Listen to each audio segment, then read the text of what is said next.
Tell my son to hold on to his gun. My father and I lived in a village called Dawohosu. The population was about 500, and majority of them were cocoa farmers. My father owned the biggest cocoa farm, which made him the richest man in the village. By nature, my father had a warm, frank and open personality. He had a broad mind and was highly respected. This was because he was generous to everyone, especially the old and the needy. I was his only child. He told me that I was 2 years old when my mother went to farm alone one day and never returned. It was believed that she was killed by a human-looking killer beast which had terrorized the thick forest long before I was born. At age 62, my father was still strong enough to cultivate his cocoa farm. In order for me to take over from him someday, my father started sending me to the farm when I was only 6 years old. Within 10 years, I was able to handle the gun like an adult. As for the weeding, no matter how hard I tried, I never could keep pace with my father. One Saturday, at dawn, I had a dream about the killer beast. He had attacked 3 hunters in the forest, but one had escaped, and just when he was about to tell his story to the people who had gathered around him, my father knocked on my door. Atuapoma. He sometimes called me by the appellation of my real name, Kwame. Get prepared and let's go to the farm. I looked out through the window and the sky had cleared slightly. I stretched my body to its full length on the bed and wondered why we were going to the farm 2 hours earlier that morning. I meekly nodded and stood up obediently. By 6 o'clock in the morning, we were on the farm weeding. I told my father about my dream, but he said nothing. I asked him why we came to the farm early that day. He pretended not to have heard me, so I kept my mouth shut. We started weeding, and because we were weeding in the opposite direction, the distance between us kept widening with no conversation between us until I heard him call my name out loud. Kwame, go to the village and bring our food. I stood and stared at my father, not quite sure what to say. He kept on reading. I also continued reading, pretending not to have heard him. When he saw that I was still reading, he wiped off the sweat from his forehead with his index finger. Then, he stared at me blankly for a moment and let out the words, "Didn't you hear what I told you, Kwame?" I did, father, but we have always gone together to eat in the village. Why is it that today you want me to go and bring the food? Listen to me, Kwame, he said, resting his cutlass against a tree. We have so much work to do, so it will be a waste of time for both of us to walk that distance and back. So you go and bring the food while I go on weeding. By the time you return, the sun will have reached the center of the sky and it will be time for lunch. I took my gun and the hunting bag and started moving away, but a sense of fear gripped me and I stopped abruptly.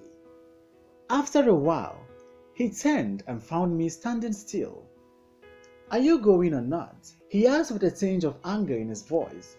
"I want to, father, but to walk all the way to the village and back all by myself. What if I met this killer beast, which wouldn't spare the life of anyone who crossed his path? Come here, Kwame," he called me and patted me on the shoulder. "At 22 years, you are a big boy, in fact, an adult, so you must behave as one. This whole cocoa farm will be yours someday when I'm dead and gone. You must begin to gather courage and stop being a coward." I took over this farm from my father when I was 15 years. You know how to handle a gun. That is good enough. You have to deal with the fear that is growing in you. If you don't deal with it now, it will eventually lead you to total failure. Be courageous, he concluded. Be courageous, Kwame. That's all I have to say, because a word to the wise is enough. Do you understand? He asked, and stared at me again. This time, the loud silence and the look in my father's face touched my innermost self and urged me to kill that fear, gather courage, and move forward. I smiled in self-satisfaction nodding my head in total agreement with my father's words of encouragement. I took my gun and left for the village. For the first time, I walked alone on the way. A long, loud roll of thunder broke the stillness of the afternoon, re-echoed among the low hills. But it did not rain, and it did not scare me. Several villages were scattered throughout the forest, inhabited by janitors of the cocoa farms, but they were too far apart from each other. When I got to the village, neither the janitor nor his wife were there, but food was ready in the kitchen as usual, so I picked it up, made a quick turn, and hurried along the path back to where we were weeding. My father was right. The sun was right in the center of the sky, so it was time for lunch. Excitement welled up inside me for making a successful trip to and from the village alone. Unfortunately, my father was not there. His gun and cutlass were in the hut, which meant he was on break, so I placed the food in the hut and continued weeding. After a while, I looked up. The sun had moved quite a distance from the center, and that gave me a reason to worry about my father's whereabouts. He had never been late for lunch, so I decided to stop weeding and look for him. "Father, father, father," I called, but there was no answer. I took my gun, my cutlass, and my father's hunting bag. I first checked the nearby farms, but I didn't find him. I rushed down the valley, sounding the forest alarm. Hoo, hoo, hoo, but to no avail. Could it be he had entered the thick forest and had been killed by the killer beast? No, I rejected that thought. But where else could he be? I asked myself. Then I heard a voice like my father's. "Be courageous, Kwame, be courageous." "I will be, father, I will be," I answered, and entered the thick forest. I couldn't tell what time it was, but the sun had set, and there I was, all alone, in the long stretch of thick forest, controlled by the wild killer beast. With my gun fully loaded, I moved with caution, calling my father and sounding the forest alarm every now and then, until I reached Sabinom, the only river in the forest. It was a wide, swift river with broad, fertile banks. According to my father, it was by that river that the heads of most of the killer beast victims had been found.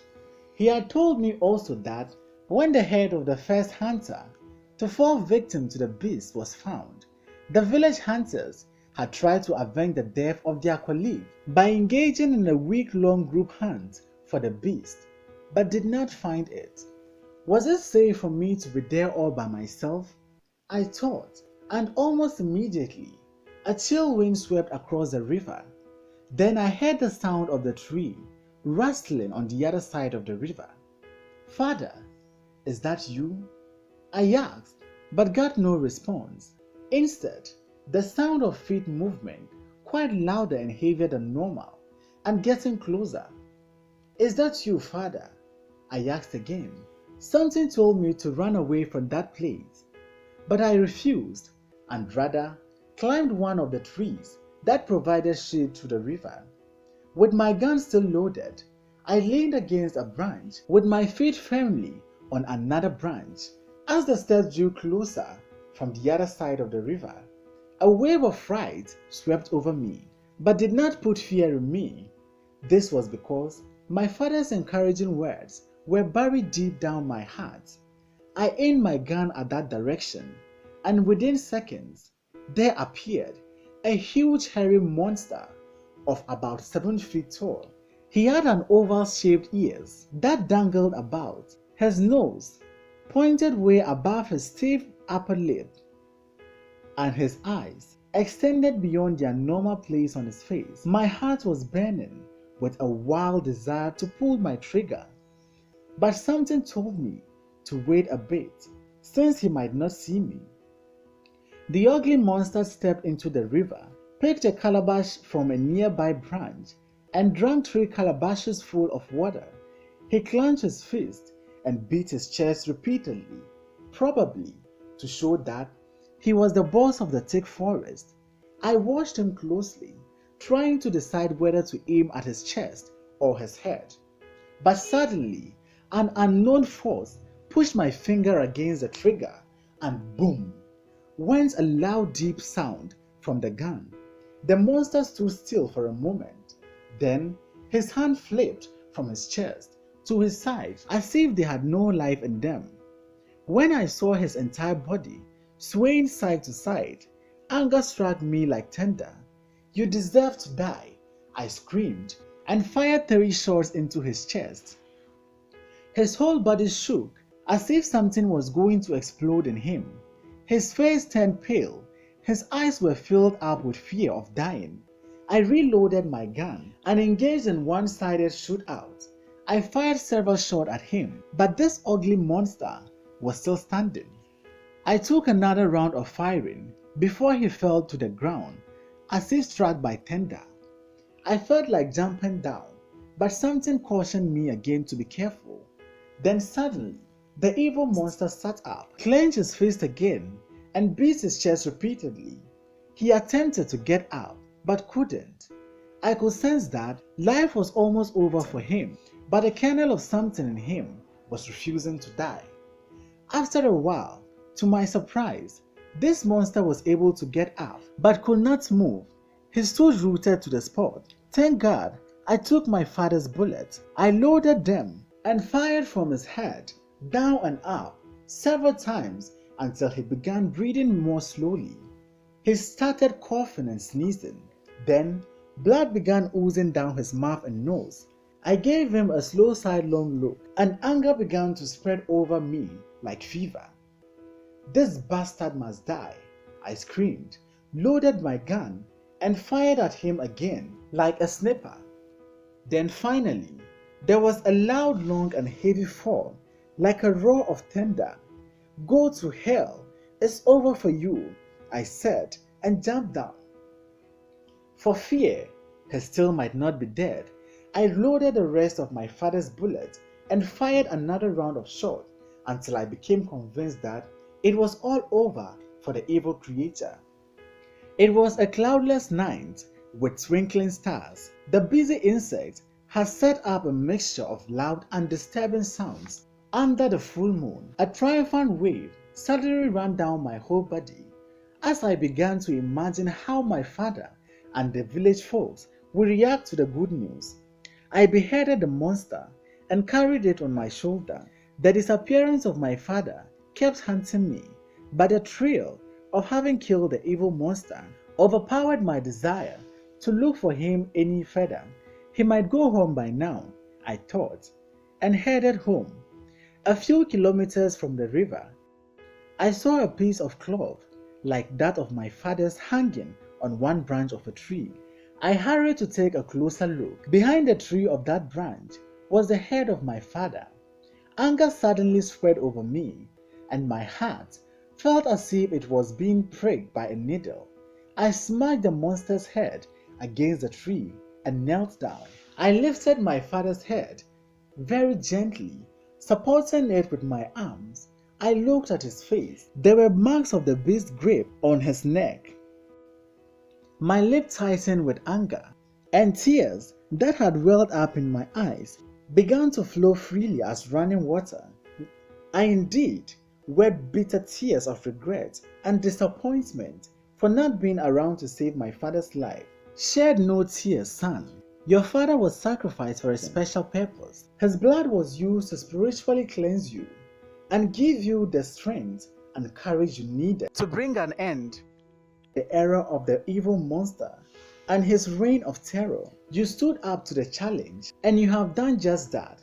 Congratulations. Special jubilations await you in town. What? You mean the village folks know about this already? They do, my son. They do. The voice echoed. This must be a dream, I thought. You are not dreaming, my son. I got up and wondered how the voice could read my mind. Don't be surprised. We started preparing you for this day, the very moment your mother fell victim to this evil monster you just killed. This is why your father brought you to the farm so early today. You mean my father too knew about this? Yes, he did. But why my family? Good question. A spiritual leader had predicted long ago that the first son of the first woman to fall victim to the evil monster had been destined to conquer him. So why was my father killed by the beast? I asked. Your father was not killed by the monster. I told you, his death was a spiritual sacrifice. He was killed by 2 palace executioners. This was why you found his clothing on the branch. Take the clothing and the 2 heads home for burial. They will not mourn your father's death. Why not? Crying or mourning means fear. But your father was a noble and fearless man whose sacrificial death has forever erased the sense of fear that gripped our village folks forever. Go home. Your arrival will be greeted with clapping and cheering.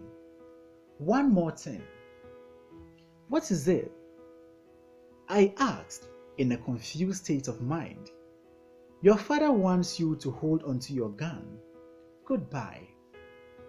No, no, no, don't go. I have some more questions to ask you. I screamed, pleadingly, and woke up suddenly.